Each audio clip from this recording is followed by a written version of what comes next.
মাত্র ১৭ বছর বয়সেই স্প্যানিশ জায়ান্ট বার্সেলোনার অন্যতম প্রধান তারকায় পরিণত হয়েছেন লামিনে ইয়ামাল, যাদের হয়ে তিনি সপ্তাহখানেক আগে রোজা রেখেই উয়েফা চ্যাম্পিয়ন্স লিগের ম্যাচ খেলতে নেমেছিলেন। তার সেই রাতটাও কেটেছিল দারুণ।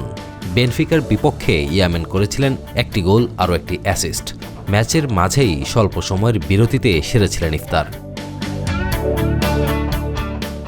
এবার প্রথম কোনো রোজাদার খেলোয়াড় হিসেবে স্পেন জাতীয় দলের হয়ে খেলতে নামবেন এই লামিনে ইয়ামাল।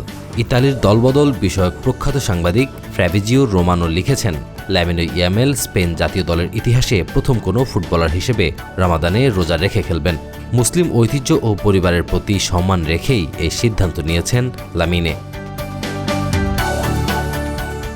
ইউরোপীয় প্রতিযোগিতা নেশনস লিগের কোয়ার্টার ফাইনালে আগামী ২১ ও ২৪ মার্চ নেদারল্যান্ডের বিপক্ষে যথাক্রমে হোম ও অ্যাওয়ে ম্যাচ খেলবে স্পেন, যেখানে স্প্যানিশ দলটির অপরিহার্য সদস্য হিসেবে আছেন লামিনে ইয়ামাল।